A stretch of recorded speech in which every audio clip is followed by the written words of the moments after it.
गाथा तथागतानां गलति गमनिका कापली क्वापलीना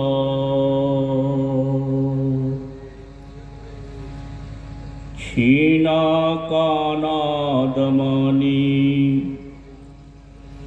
दुरितहरगिरः सौरभं नारभन्ति क्षीणा कौमारीर्रक्तिर्गुरुमतं गौरवं दूरवान्तम्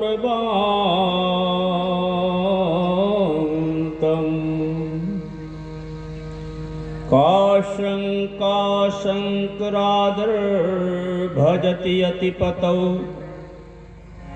भद्रवेदिं त्रिवेदिं क्षमाहारः साम्नो प्रतिपदमृचां धाम यजुषा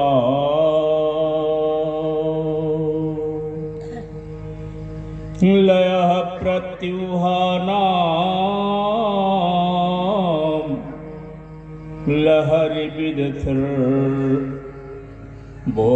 लहरिविदथिर्बोधजलधि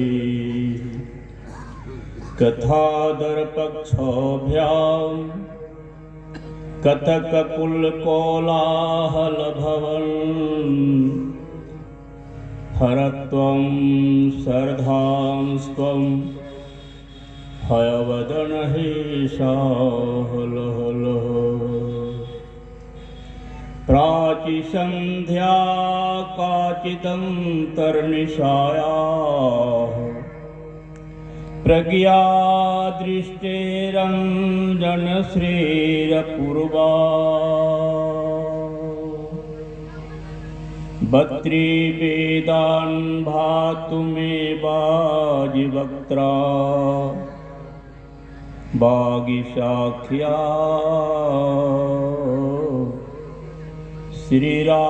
श्रीराघवेन्द्रस्य मूर्तिः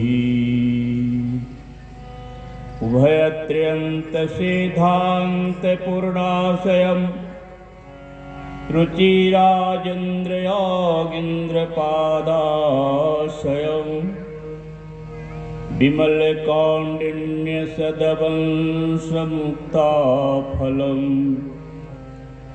सदया श्रीवासुदेवार्यवर्यं भजे भारद्वाजानुवाये धृततनुममलं वैष्णवेष्वग्रगण्यं श्रीमद्रङ्गार्यवर्यामलपदकमले न्यस्तविश्वात्मभारं तत्पदाम्भोजभृङ्गं तदमितकृपया प्राप्तसन्मन्त्रराजं श्रीराजेन्द्रसूरिं गुरुमहमनिशं शान्तचित्तं भजामि यो नित्यमच्युतपदं भुजयुग्मरुक्म व्यामोहतस्तदितरादितृणाय मेने अस्मद्गुरुर्भगवतो सदैकसिन्धो रामानुजस्य चरणौ शरणं प्रपद्ये भारद्वाजकुले भवं द्विजवरं श्रीवासुदेवाश्रितं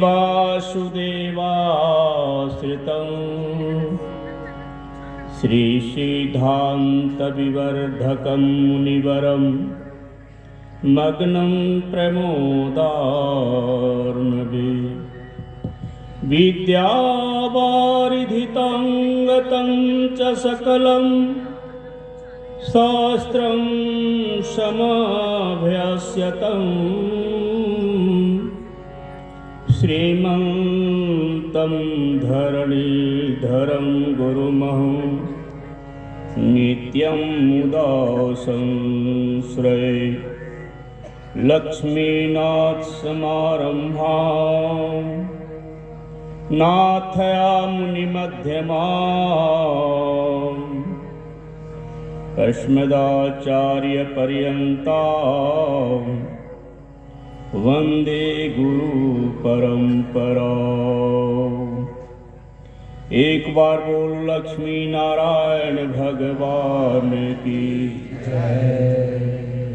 श्री सुखदेव जी महाराज की जय। राजा परीक्षित की जय। श्री भागवत महापुराण की जय।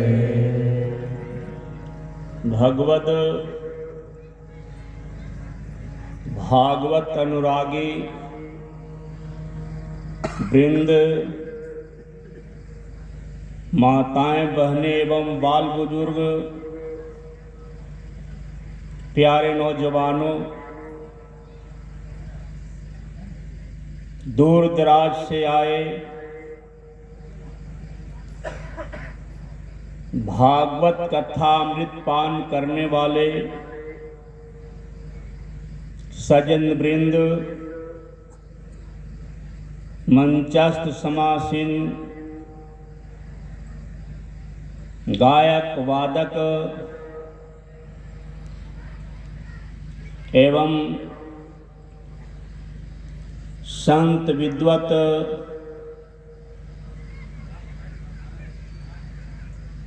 पंडित सज्जन वृंद, आज हम सब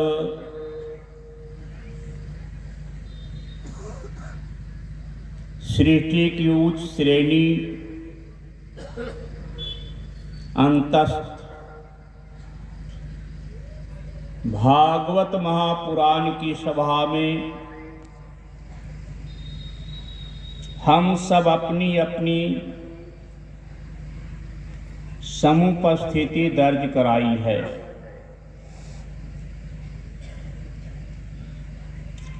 इस सभा में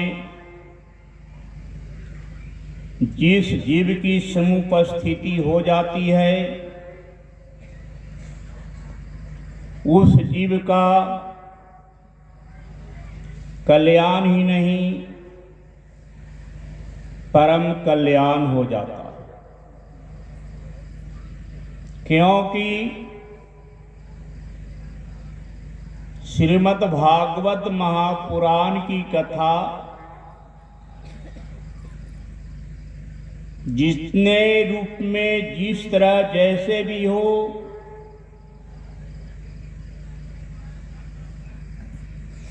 जितने कान में कथा की श्रवण आवाज जाती है,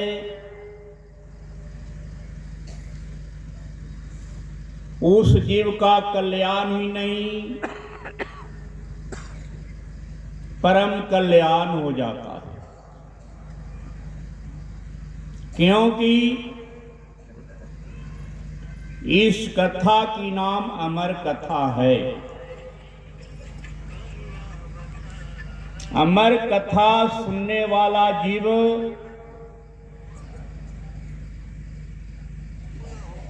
चाहे जिस रूप में जैसे भी हो,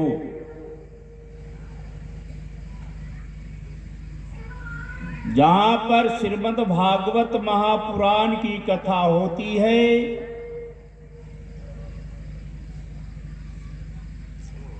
उस कथा सभागार का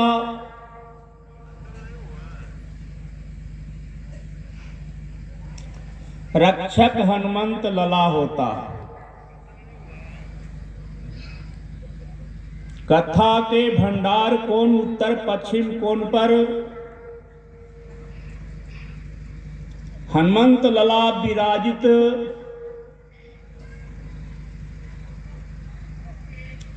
विरासन में बैठे गदा लिए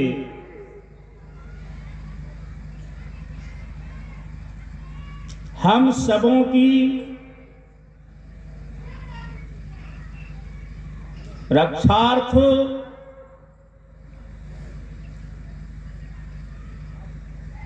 भगवत स्वरूप भागवत बनकर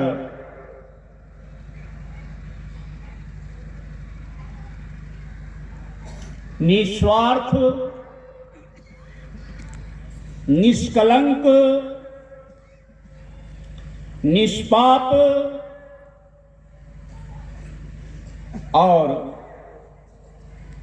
निष्कर्मनिष्ठ सबों की समुपस्थिति दर्ज कराकर भगवत भागवत की रक्षा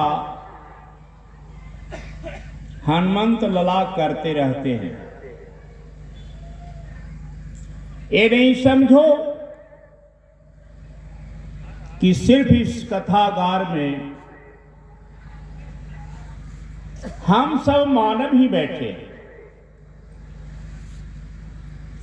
इस कथागार में दृश्य रूप हो, अदृश्य रूप हो, अंडज, पिंडज, उखमज, श्वेतज, जड़, चेतनधारी 84 लाख योनि अंतस्थ सारी जीवों की समुपस्थिति रहती है जहां भागवत कथा होती है।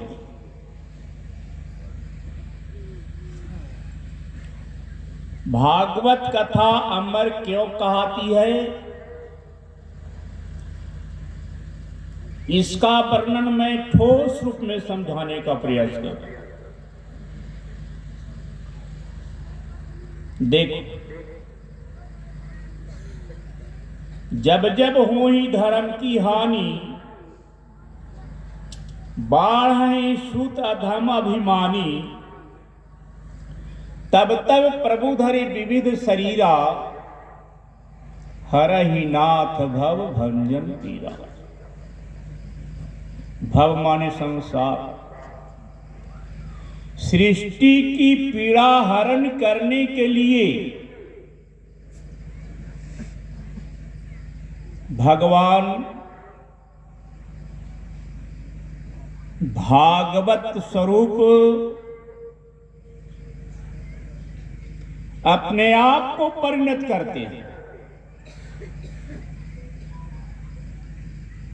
भगवान का भक्त का नाम भागवत है और भागवत उसे कहते हैं जो भगवान का होता है।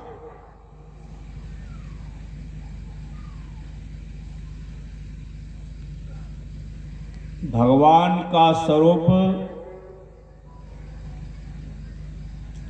स्वयं श्री नरहरि सृष्टि में गुरुकुल स्थापित कर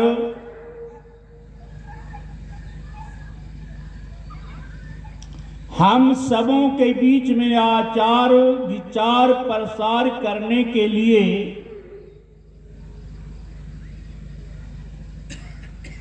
शिष्य का रूप धारण करता है, विद्यार्थी का रूप धारण करता है।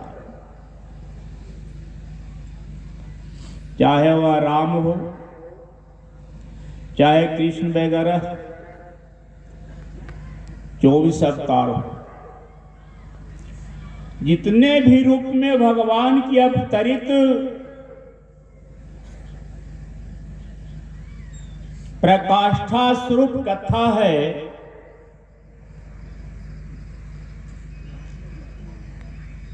प्रत्येक रूप में जीवधारी बनकर भगवान गुरुकुल में जाकर अध्ययन अध्यापन करता है। अल्पकाल विद्या बहु पाई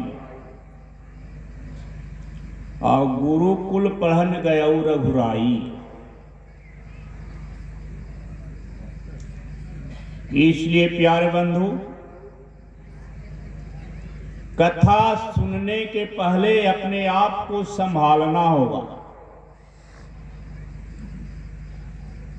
मनसा कर्मणा वाचा, मन को बिल्कुल शुद्ध करने के लिए, पवित्र करने के लिए कथागार में बैठने लायक बनाने के लिए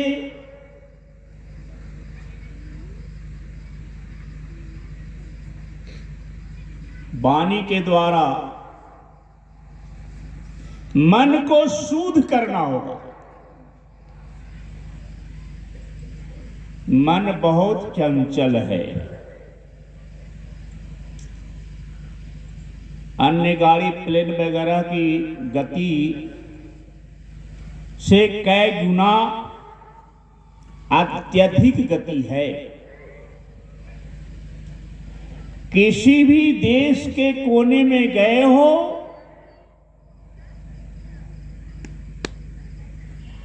आने के बाद जिस कोने में जिस जगह पर बैठे हो,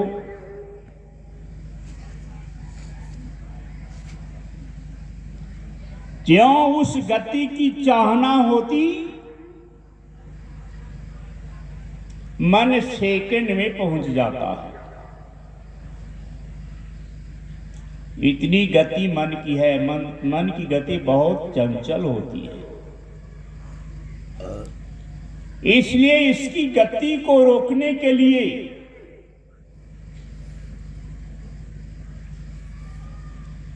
सद्भाषित सद्भाषा बोलने के लिए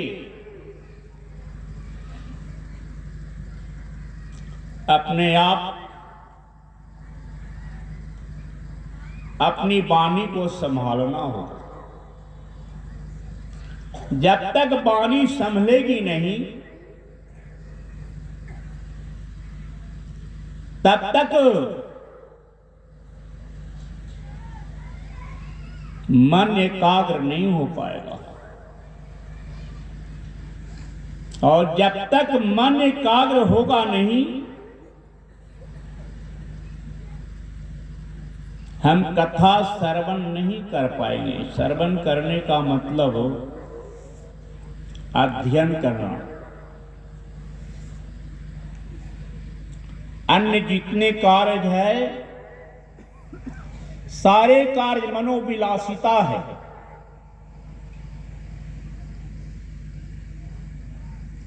मन की शांति करने की रास्ता है। और उस मनोविलासिता को दूर करने के लिए अपने आप को सज्जन बनना होगा, सज्जनता लानी होगी।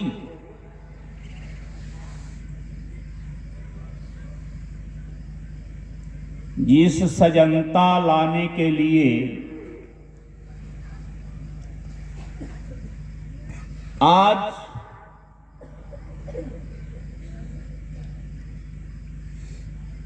जग भूमि पर भगवान की कृपा के द्वारा, भगवान की मन प्रसन्नता के द्वारा हम सबों के बीच में शुभ अवसर की प्राप्ति हुई है। बहुत सुंदर अवसर मिला है। जिस अवसर को कभी खोने का प्रयास नहीं करें, इस अवसर को अपनाएं। इस अवसर को अगर अपना लिया तो यह मर्त्यलोक से आवागमन की छुटकारा प्राप्त कर लोगे। अन्यथा इस शुभ अवसर को नहीं अपनाया, पुनराया गमनाय च, बार बार आना, बार बार जाना, बार बार आना, बार बार जाना,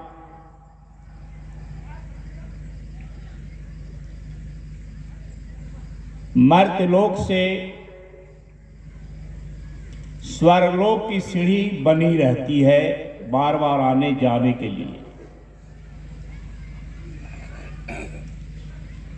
इसलिए इस सीढ़ी को अगर हमें पार करना है तो मनसा कर्मणा वाचा तीनों को सुधारना होगा।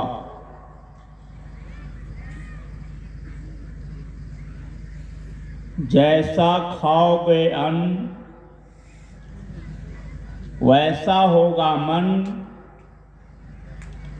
जैसा पियोगे पानी वैसी होगी वाणी। कर्म का मूल आधार दो ही है मर्तलोक में, खाना और पीना। ये दोनों मिलकर जीवन को आयु की आधार बनाता है। इसी पर आयु की विकास है। आप जानते हैं, आप ही के पूर्वज संत महात्मा 60 हजार बरस तक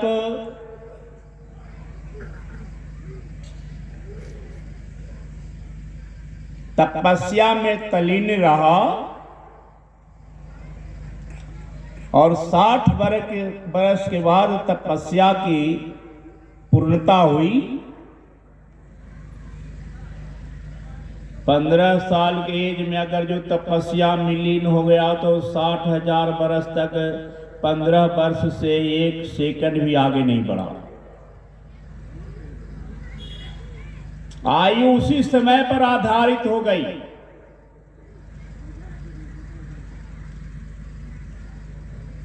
कहने का तात्पर्य,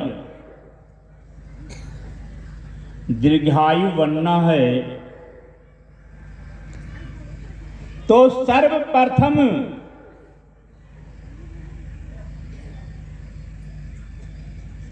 वाणी को संभालने का प्रयास करो।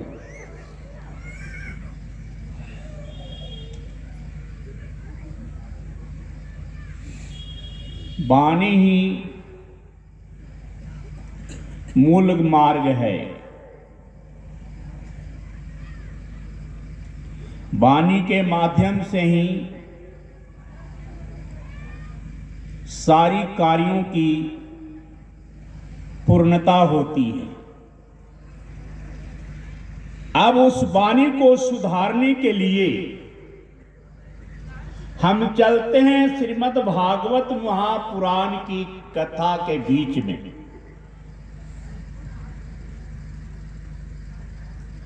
यह कथा को अमर क्यों कहा गया? कथा सुनने वाला जीव अमर क्यों हुआ, कैसे हुआ?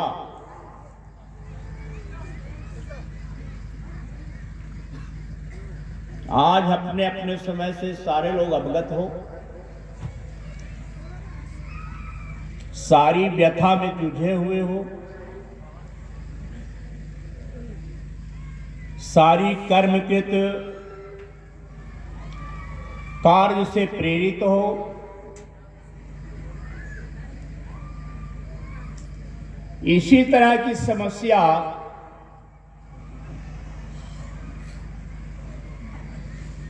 सतयुग में भी आया था।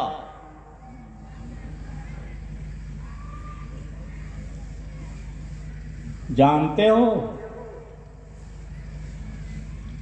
कलयुग सर्व प्रधान युग है। द्वापर, त्रेता, सतयुग, किसी युग में हजारों हजार वर्ष तपस्या करने से मुक्ति मिलती है, किसी युग में योग तप करने से मुक्ति मिलती है, लेकिन कलयुग केवल नाम आधार। कलयुग में केवल उद्धार का एक ही रास्ता है, नाम, भगवत नाम। इस नाम को सहज बनाने के लिए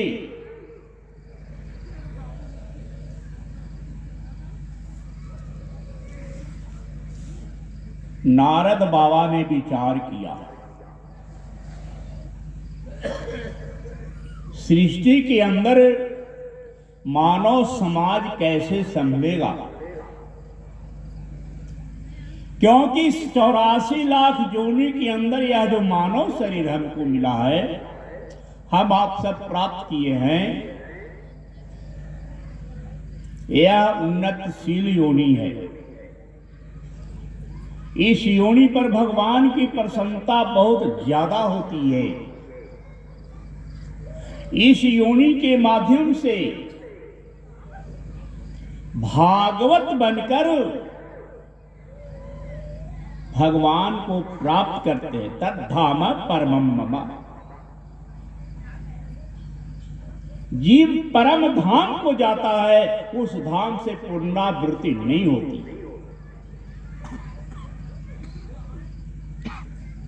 जीव भागवत बन जाता है। नारद बाबा ने विचार किया, विचार कर बैकुंठ धाम में गए। लक्ष्मी नारायण के बीच में चर्चा की, प्रभु आपकी सृष्टि में बहुत ज्यादा विषमता आ गई है।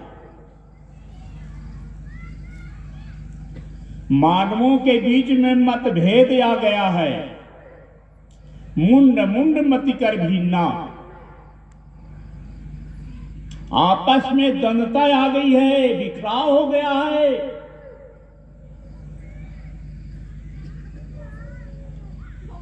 किसी को कार्य में निष्ठा नहीं है। सुलभ कार्य जीव करने में सक्षम नहीं है।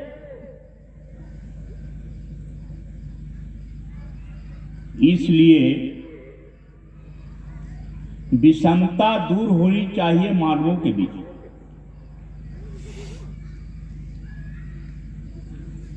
भगवान ने कहा रास्ता बताओ,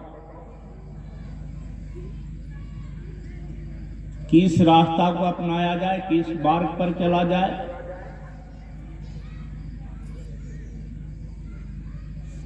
इससे ही कार्य की सिद्धता हो। नारद बाबा ने कहा, महाराज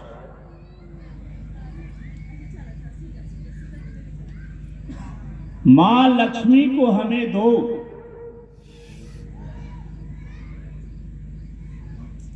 मां लक्ष्मी के साथ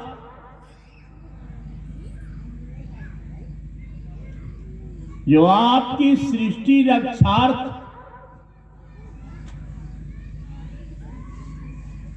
शंकर बाबा कैलाश पर रहते हैं, पार्वती के साथ सदैव आपकी कथागार शंकर बाबा ही हैं। शंकर बाबा की एक बहुमूल्य प्राकृतिक नियम पालनार्थ पावर दिया गया है भगवान की ओर से। भगवान के पूर्ण सीआईडी शंकर बाबा हैं।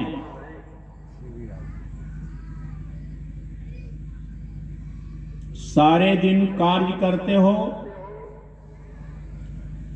कार्य करने के बाद रात्रि में जब सोते हो, सोने के बाद आपकी रक्षा में शंकर बाबा लग जाते हैं।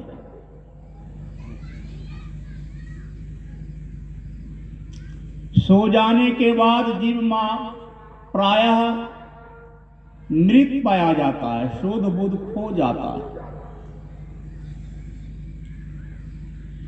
उस समय रक्षा करने वाले शंकर बाबा ही रहते हैं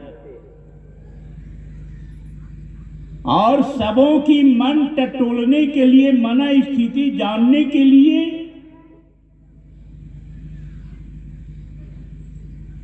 24 घंटा के अंतराल में एक ब्रह्म मुहूर्त आता है। जिस ब्रह्म मुहूर्त का नाम है भूर। सूर्य नारायण को आकाश में प्रकाश फैलाने के पहले उस ब्रह्ममुहूर्त समय की प्राप्ति होती है। पूरब दिशा की ओर आकाश में लालिमा आ जाती है।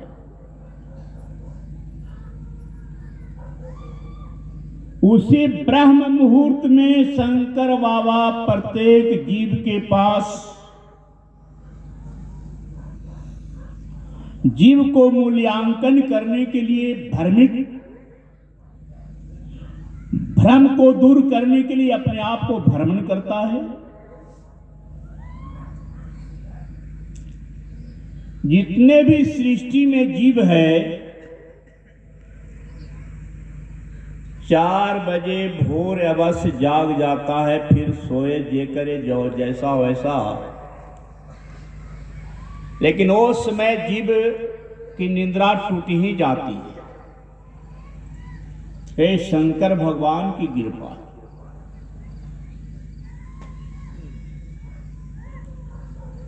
इस सृष्टि के रक्षार्थ शंकर बाबा का मूल काम है सृष्टि की पूरे पहचान भगवान के पास पहुंचाना।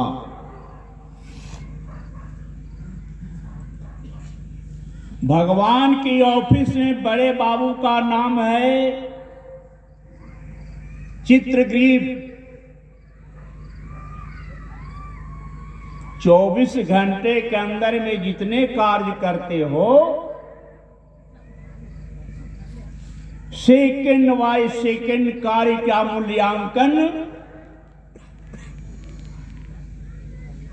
शंकर बाबा चित्रग्रीव के पास पहुंचाते हैं। वह चित्रग्रीव अंकित करता है।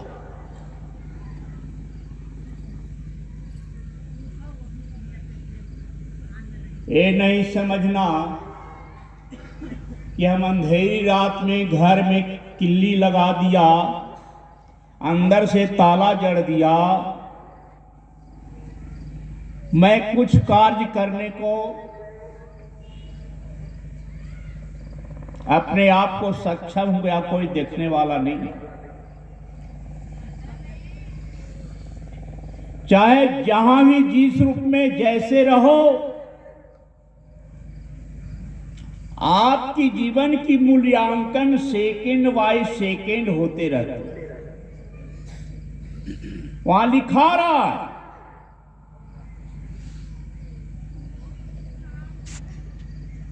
चाहे जल में गोता मारकर काम करो या अंधेरी घर में दीपक बुझाकर काम करो या अकेला बैठकर काम करो, चोरी करो, डकैती करो, जो भी कार्य करो, नहीं समझना कि मैं अकेला हूं, कोई नहीं देख रहा है। शंकर बाबा के पीछा किसी को छूटती नहीं है।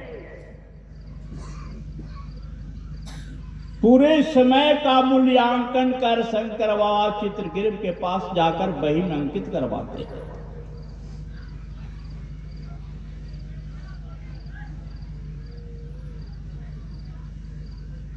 इसलिए नारद बाबा ने कैलाशपति पर आया मां लक्ष्मी के साथ। मां लक्ष्मी कहते हैं नारद बाबा, मां हम लोगों के द्वारा ऐसा कार्य हो जिस कार्य के द्वारा सृष्टि के अंतस्थ में धर्म भागवत का प्रचार प्रसार हो।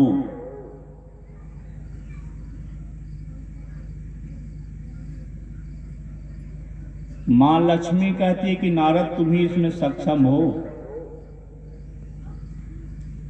तुम ही ये कार्य कर सकते हो।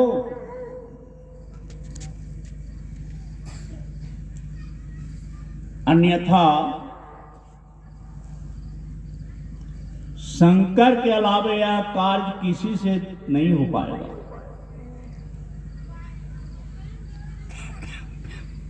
इस कार्य की ख्याति प्राप्त करने के लिए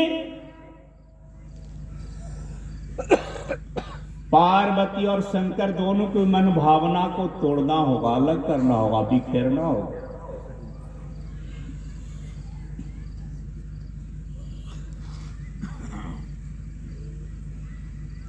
नारद बाबा कहते कि मां तुम तस्त हो जाओ, मैं यह लीला कर कर दिखलाता हूं। मां लक्ष्मी अंतस्त हो गई। शंकर बाबा के स्थान पर नारद बाबा पहुंचते हैं भोरहरिया। नारद बाबा निकले हुए हैं सृष्टि की रक्षार्थ मूल्यांकन में। पार्वती अकेले बैठी है। घर फोड़ने वाला को नारद कहा जाता है। नारद बाबा कैसे घर फोड़ते हैं? भगवान शंकर की देखो, प्रणाम करते हैं जाकर पार्वती के और कहते हैं मां कैलाशपति पर तुम अकेले बैठी हो, पिता श्री शंकर बाबा कहां गए?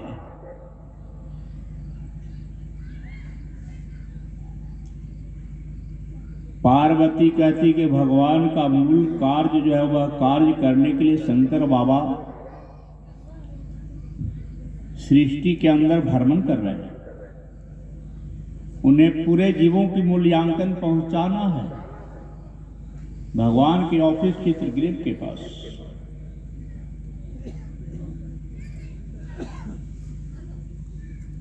शंकर बाबा का नारद बाबा कहते कि ओ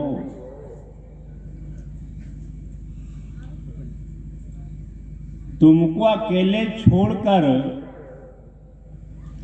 और सृष्टि में भ्रमण करते हैं, उस बात से आपको अवगत नहीं करवाते।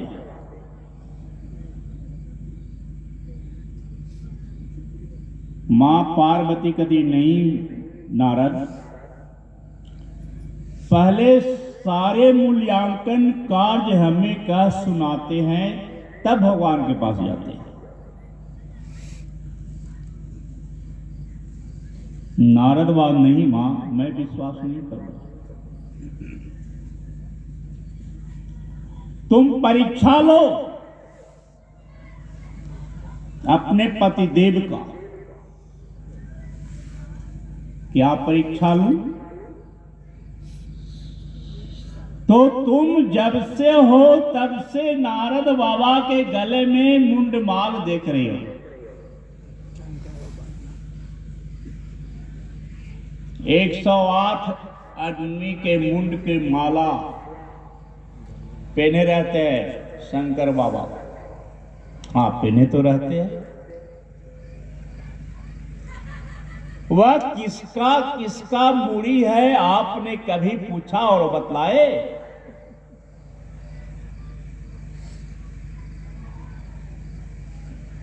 नहीं नारद, न मैं पूछा हूं और न वो बतलाए। तो मां ये बतलाओ, ये तो बात प्रत्यक्षदर्शी मानव का मुंड गला में, और यह किसका मुंड है भगवान शंकर ने कभी नहीं बतलाया।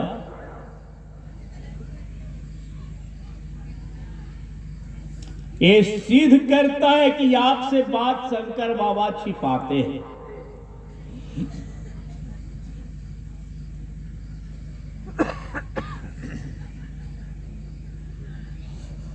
आज पूछना, शंकर बाबा आएंगे तो मां पूछना कि यह मुंड किसका है।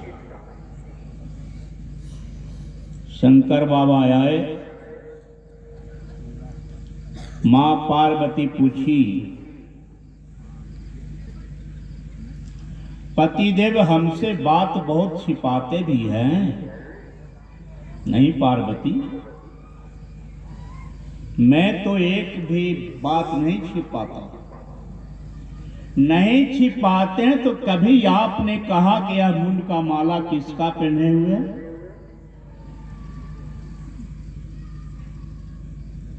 शंकर बाबा कहते हम तो नहीं छिपाया, न तो पूछी हो न मैं बतलाया। आज पूछियो तो मैं बतलाए देता हूं।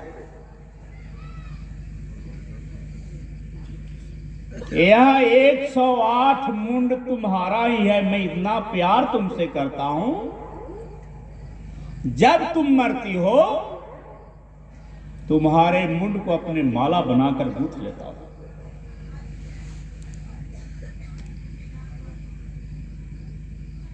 पार्वती कहती है कि महाराज आप हमें बार बार राम कथा सुनाते हैं। उस कथा में आप कहते हैं कि जो कथा सुनता है वह अमर हो जाता है।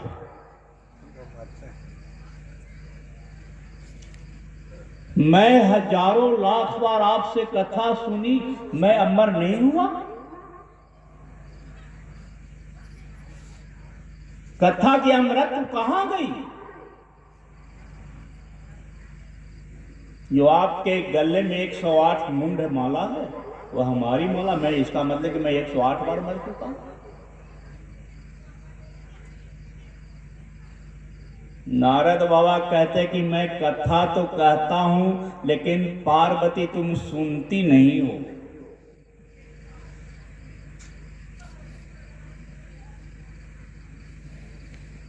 अपनी कर्मणा मनसा वाचा को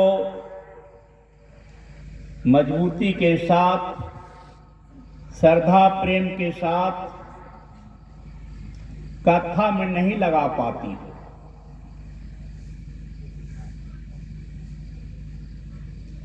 अगर तुझे अमृत प्राप्त करना है तो चलो कैलाश पर्वत की खोह में, जहां कोई जीव नहीं रहेगा, वहीं मैं अमर कथा सुनाऊंगा और तुम एकाग्र होकर कथा सुनना।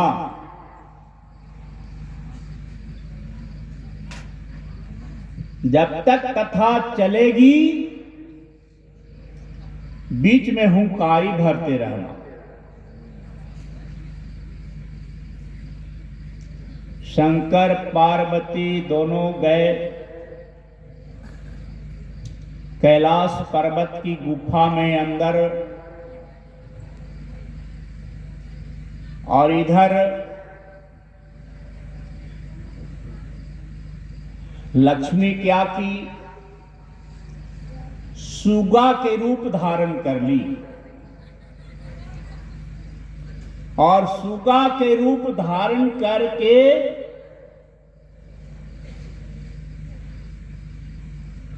एक खोड़हर था।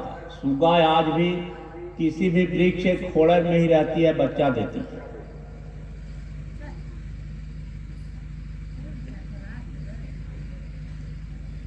गुफा के बाहर दरवाजा के अंदर खोड़हर था, उसी में सुगा के रूप धारण करके लक्ष्मी बैठ गए।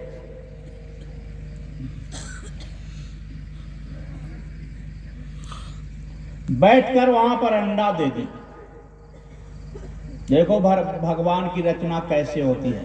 भगवान जब भी सृष्टि की रचना की है तो अंडा के माध्यम से ही। मैं बतलाऊंगा बाद में, कथा आएगी। अंडे पर बैठी हुई है सुगा, मां लक्ष्मी। शंकर बाबा ने जब ध्यान लगाया तो देखा इस गुफे के अंदर कोई अन्य जीव भी है।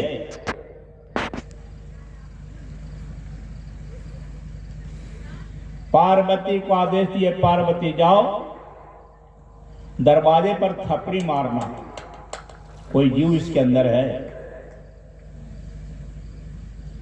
पार्वती दरवाजे पर गई, थपड़ी मारी। लक्ष्मी जो अंडा पर बैठी हुई थी, सुगा उड़ गई थपड़ी से। आज भी थपड़ी की आवाज से किसी पौधा पर सुगा बैठी रहती है तो उड़ जाती है, स्वभाव ऐसा है। अंडा रह गई उसी खोह में।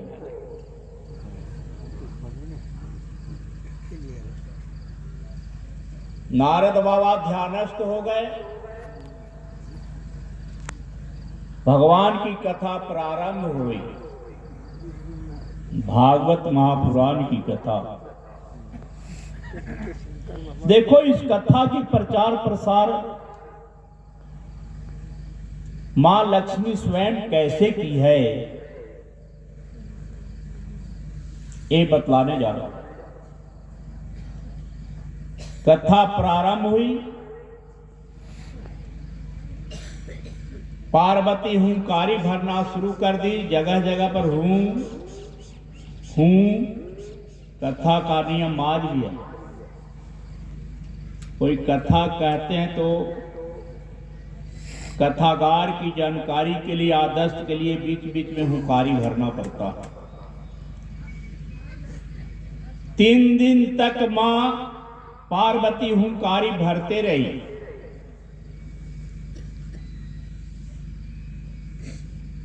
उधर अंडा तब तक फूट गया था, बच्चा निकल गया था अंडा से।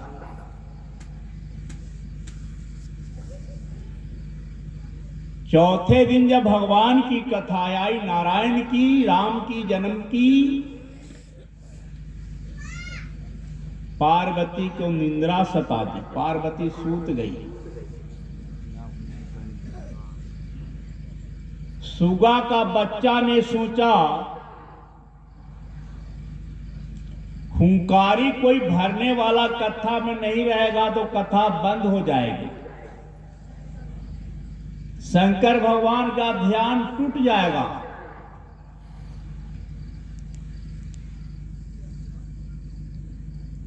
सुगा का बच्चा हुंकारी भरना प्रारंभ कर दिया। बीच बीच में हूं कहते कहते 7 दिन भगवान की कथा हुई। श्रीमद् भागवत महापुराण की अमर कथा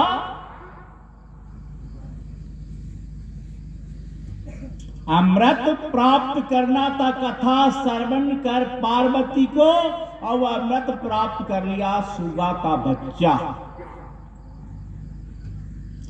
कथा समाप्त हुई, भगवान शंकर का ध्यान टूटा, आसन तोड़े और जयकारा लगाया, लक्ष्मी नारायण भगवान की जय। पार्वती की निंद्रा टूट गई। कहे कि महाराज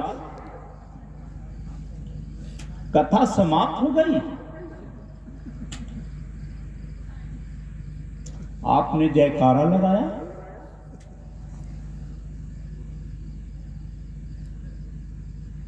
तब ध्यान टूटा भगवान शंकर का।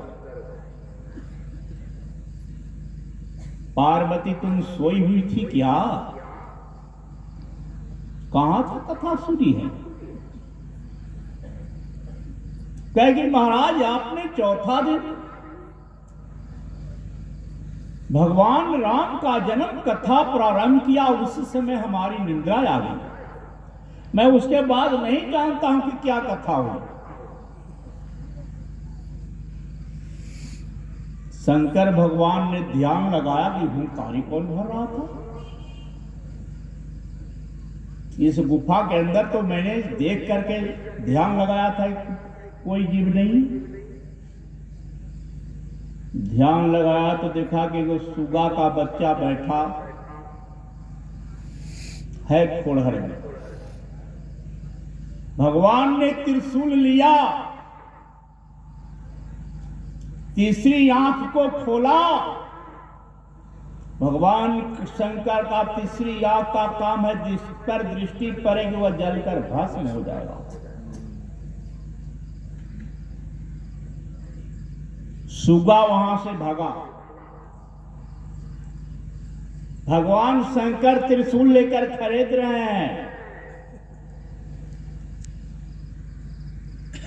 मन गति से भागा सुगा। और भगवान की लीला, असली लीला जब इस करही, क्या भगवान कहते हैं लीला से समझो, प्रचार प्रसार के लिए कथा। व्यास देव मुनि कथा कह रहे थे आसन व्यास गद्दी पर बैठकर।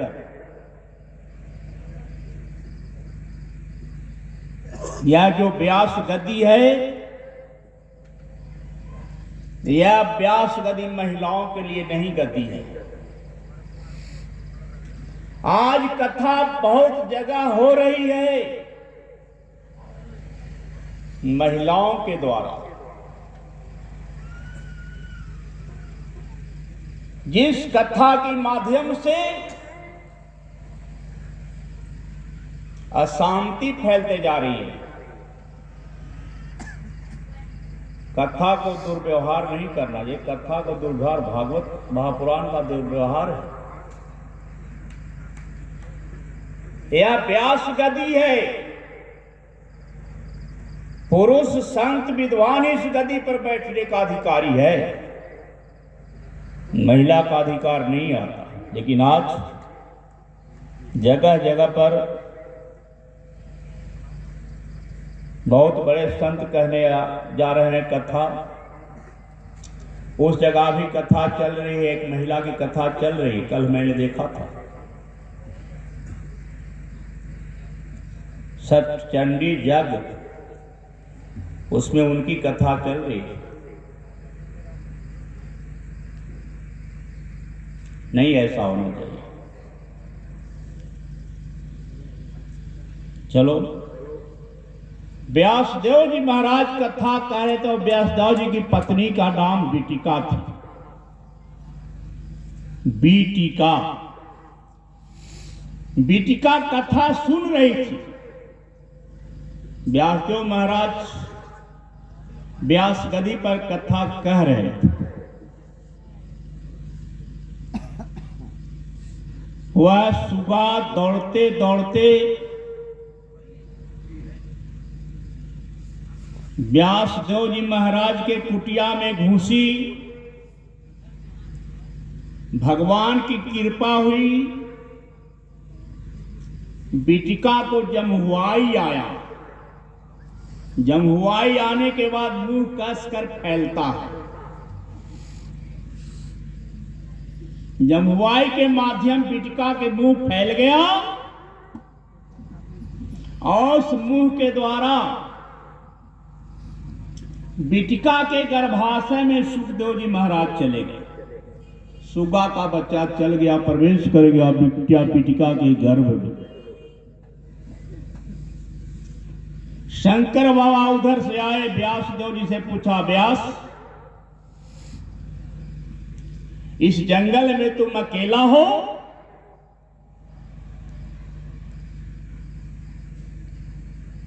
मैं एक जीव को खदेड़ते आ रहा था, कहां जीव गया पता नहीं चल रहा, बताओ कहां गया? तुम्हारे कुटिया तक ही पता है, कुटिया के बाद कोई अता पता नहीं। व्यासदेव जी इस विषय को नहीं जान पाए। कहा, महाराज यहां तो कोई जीव आया नहीं, हम सिर्फ पति पत्नी बैठे हैं, भगवान की कथा चल रही है।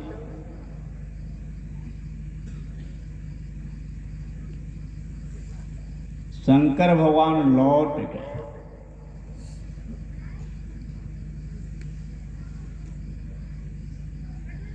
बीटिका के गर्भ में 14 साल तक सुखदेव भगवान रहे।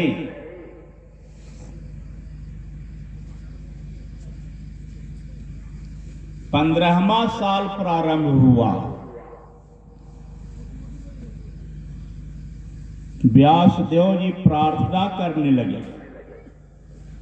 15 साल का बच्चा तो बहुत बड़ा हो गया होगा ना।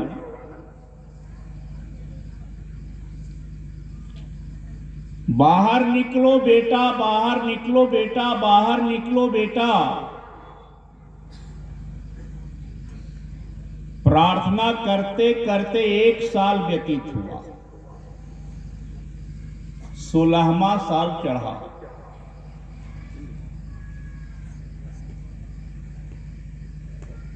अंदर से आवाज आती है, पिताश्री मैं बाहर आऊं और माया हमें गरस लेगी तो हमें पुनः 84 लाख योनि में भ्रमण करना पड़ेगा, अमृत समाप्त हो जाएगा। मैंने शंकर भगवान के द्वारा अमर कथा सुना।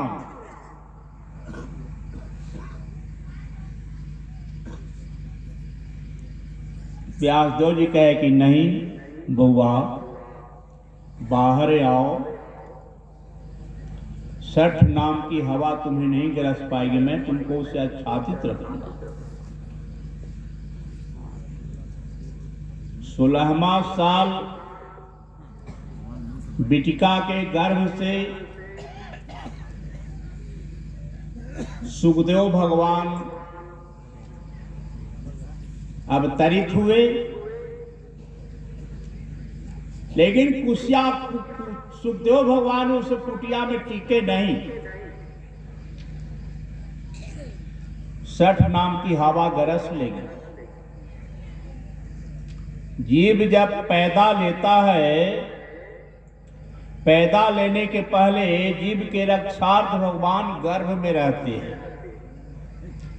आने के पहले समझाते हैं, देखो बाहर जाकर भूलना नहीं, हमें याद रखना। लेकिन प्राकृतिक नियम है, भगवान ने 60 नाम का ऐसा हवा तैयार किया है कि वह हवा जीव को माया रूपी ग्रस्ता ही है। जीव माया में बंध हो जाता है। उस माया के बंधन से छुटकारा प्राप्त करने के लिए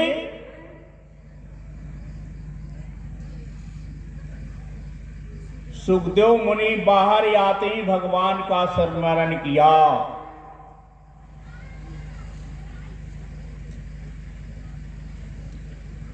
भगवान के विष्णु सहस्रनाम में है, यस्य स्मरण मात्रेण जन्म संसार बंधनात्। जिसके स्मरण मात्र से जीव का आवागमन का बंधन टूट जाता है, नहीं बंधन रहती है, गठरी खुल जाती है, टूट जाती है, फिर बंध नहीं पाती। 16 वर्ष का बेटा अपने मां के गर्भ से बाहर निकला और भागा जंगल की ओर।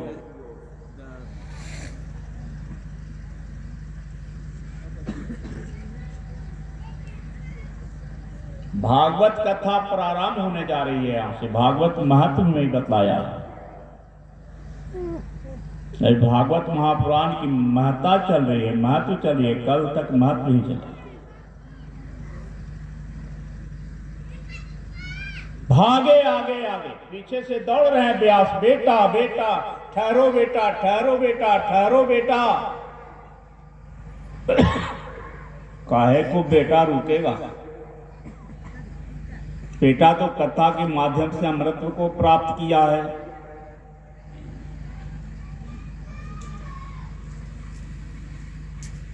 जमुना नदी होते हुए भगे जंगल में प्रवेश कर गए। व्यासदेव जी जमुना किनारे ज्यों पहुंचते हैं,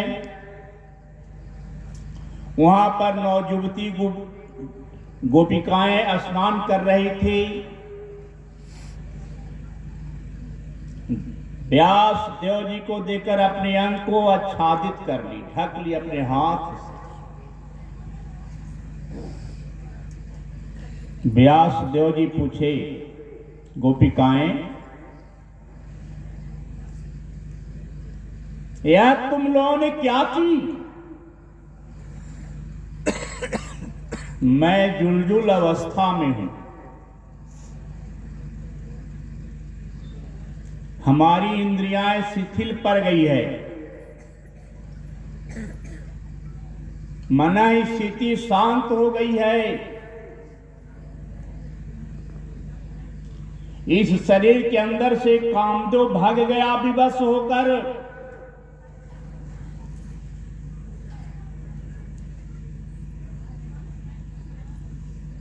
और इसी रास्ते से हमारा 16 वर्ष का बेटा जंगल की ओर भागे जा रहा था।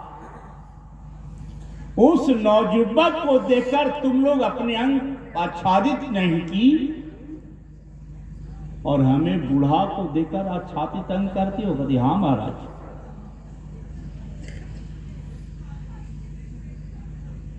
जो मिश्री खाता है, मिश्री का क्या स्वाद है, खाने वाला ही जानता है। आपका बेटा स्त्री पुरुष का हाल नहीं जाना, माया के बंधन में नहीं लिपटा, नहीं पड़ा बंधन में। माया का विषय जाना ही नहीं कि स्त्री पुरुष क्या होता है।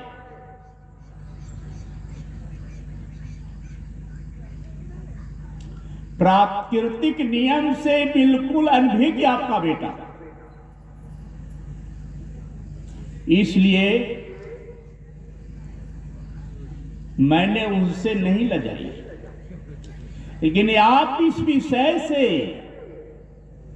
विज्ञ है, स्त्री पुरुष की जानकारी है,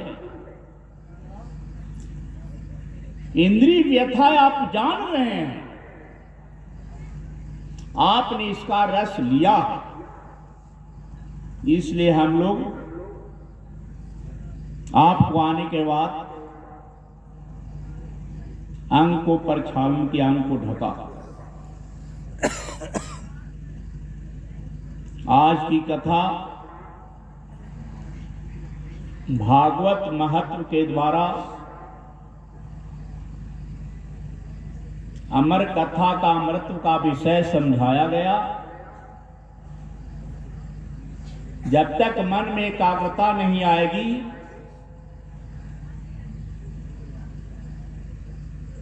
मन दौड़ लगाते रहेगा, कथागार में नहीं रहेगा मन। कभी घर में जाएगा, कहीं कुटुंब के पास जाएगा, कहीं वहां जाएगा, कहीं वहां जाएगा, कभी उससे बात होगी, कभी उससे बात होगी, कभी पांव पसारोगे, कभी हाथ पसारोगे, कभी बात करोगे।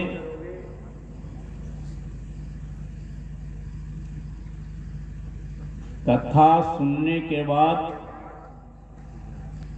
अमृत को प्राप्त करना है, तो कथा में बात आती है, कथा समाप्त होने के बाद बैकुंठ धाम से पुष्पक विमान आता है।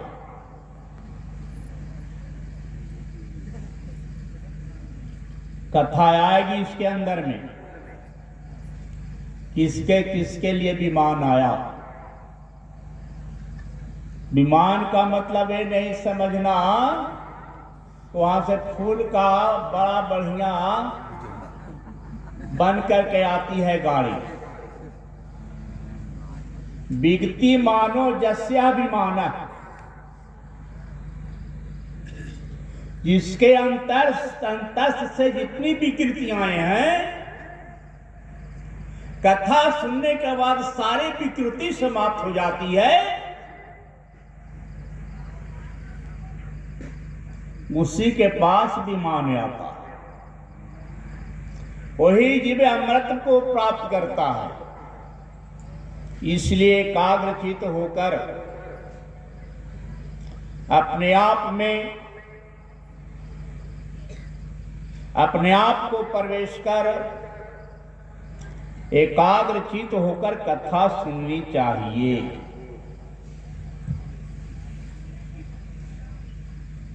सुखदेव जी की कथा के माध्यम से ही फैलाया जा रहा है। माँ लक्ष्मी फैला रही अपने बाल बच्चों के लिए कि देखो सुखदेव कथा सुना, अमर होकर अमर हो गया सुखदेव।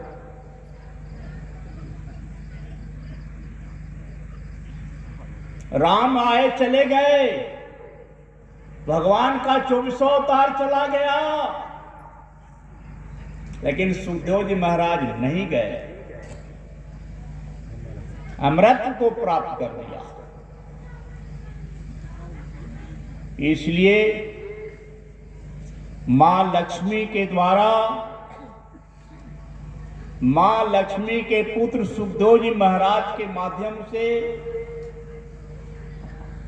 यह श्रीमद् भागवत महापुराण की कथा इस व्यास गद्दी से हम लोग श्रवण करते हैं।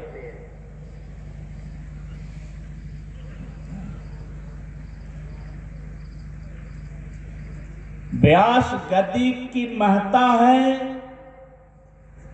इस गद्दी के माध्यम से भागवत पुराण की ही कथा होनी चाहिए, अन्य कार्य नहीं होना चाहिए। ये तो मनोरंजन का विषय है, गायक बाजा।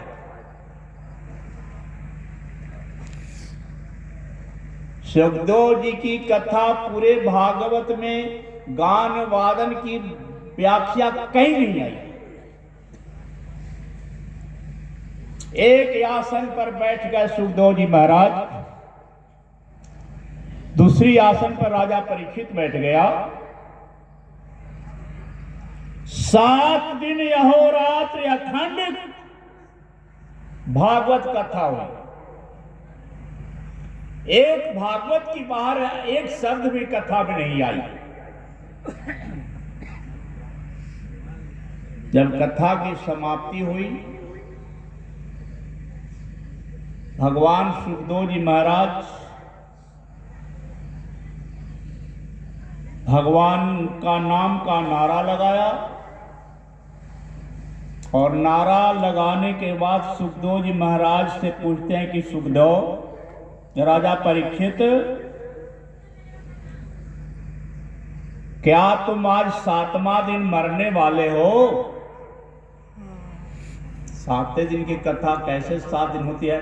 8वां दिन आता नहीं है संसार में। इतवार, सोमवार, मंगल, बुध, बिफे, शुक्र, शनिचर, फिर 8वां दिन इतवार के इतवार।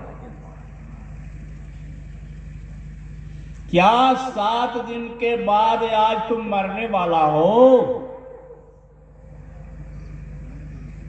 राजा परीक्षित जरा सा भी विचार नहीं करते, सीधे कहते, महाराज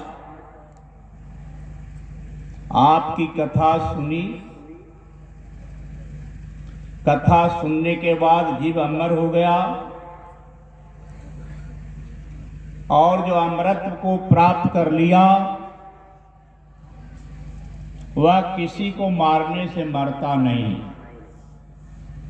नैनम छिदन्ति शस्त्राणि नैनम दहति पावकः न चैनम कलन्त्यापो न शोषति समारुतः।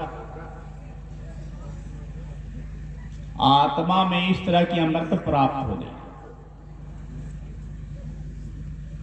आत्मा को अग्नि जला नहीं सकती, पवन देव उड़ा नहीं सकते, धूप सुखा नहीं सकता, कोई शस्त्र छेदन नहीं कर सकता। इसलिए मैंने 7 दिन आपके मुखार बिंद से कथा सुनी, मैं अमर हो गया।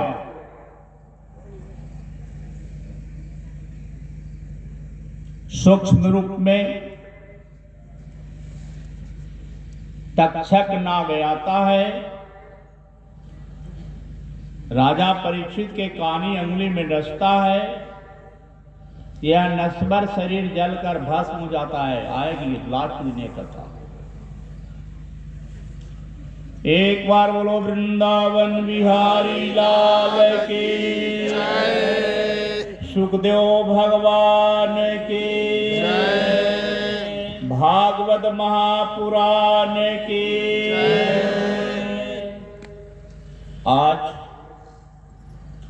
कथा की विराम दी जाती है। पुनः इस व्यास गति के माध्यम से भागवत महापुराण की कथा 7 दिनों तक चलेगी।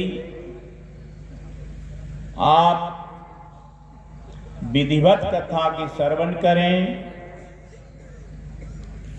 कथा का काम अमृत प्राप्त करना है, प्रदान करना है और आप श्रोत्रीगण को प्राप्ति करना। आए अब हम सब भागवत महापुराण की आरती होगी। तब तक कुछ समय अपने मुखारविंद से भगवान नाम का संकीर्तन कर लें। श्रीमन्नारायण नारायण नारायण श्रीमन्नारायण नारायण नारायण श्रीमन्नारायण नारायण नारायण श्रीमन्नारायण नारायण नारायण श्रीमन्नारायण नारायण नारायण श्रीमन्नारायण नारायण नारायण लक्ष्मी नारायण नारायण नारायण लक्ष्मी नारायण नारायण नारायण लक्ष्मी नारायण नारायण नारायण लक्ष्मी नारायण नारायण नारायण वेंकट नारायण नारायण नारायण वेंकट नारायण नारायण नारायण वेंकट नारायण नारायण नारायण वेंकट नारायण नारायण नारायण बद्री नारायण नारायण नारायण बद्री नारायण नारायण नारायण बद्री नारायण नारायण नारायण बद्री नारायण नारायण नारायण श्रीरंग नारायण नारायण नारायण श्रीरंग नारायण नारायण नारायण श्रीरंग नारायण नारायण नारायण श्रीरंग नारायण नारायण नारायण गोदा नारायण नारायण नारायण गोदा नारायण नारायण नारायण गोदा नारायण नारायण नारायण गोदा नारायण नारायण नारायण भजमन नारायण नारायण नारायण भजमन नारायण नारायण नारायण भजमन नारायण नारायण नारायण भजमन नारायण नारायण नारायण श्रीमन नारायण नारायण नारायण श्रीमन नारायण नारायण नारायण एक बार बोलो श्रीमन नारायण भगवान की जय। भागवत महापुराण की आरती होगी।